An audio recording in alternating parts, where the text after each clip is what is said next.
Sadhya, I'd like to,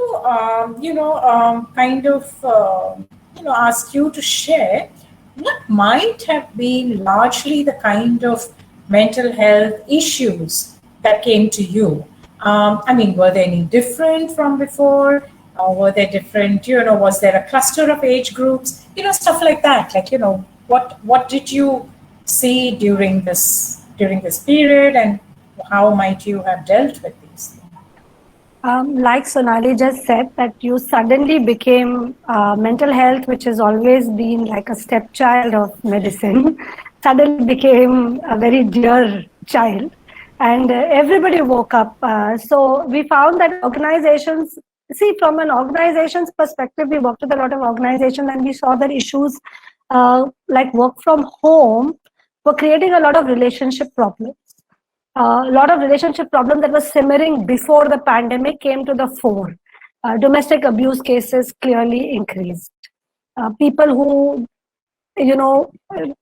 said, okay, we would resolve our problems at some point, had to now really come for counseling and resolve them. And there was too much aggression and all of that. So that bit came up very clearly. Work from home created a lot of work-related boundaries. So relationships was one area we clearly saw. Work-related boundaries, work-life balance, which was already bad, in a way got worse also because now people had to answer calls all the time. There was no switching off from work and coming home. So there was no real home space and workspace compartments, which were in their own ways healthy. And if the company was not going to support that boundary, that was becoming a real problem for people, and that was leading to immense amount of stress. Vicarious trauma due to constant news, of course. I mean, tremendous amount of fear and vulnerability about getting the disease, about losing loved ones, but also the vicarious trauma of people who are going through pain. Oxygen supplies are low, and I mean, India went through real hell.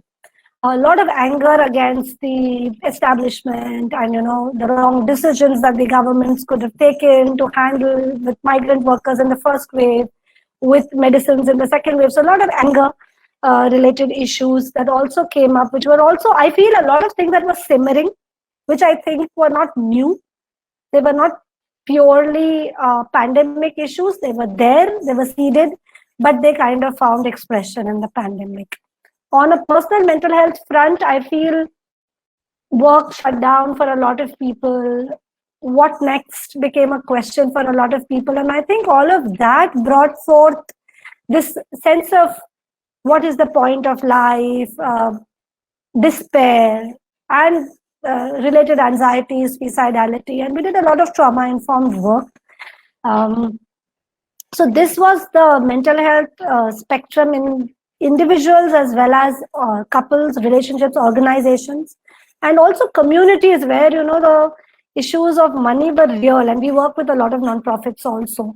And we had to very quickly develop like year-long trainings to kind of address, train batches of trainers so that they could take those things to the community related to emotional regulation, regulating the body and managing trauma in the body, for example, quick things that people could do to regulate themselves. So we did a lot of work in that area also, developing resources in Hindi and in different languages for the communities and so on. So this is the whole plethora that was there.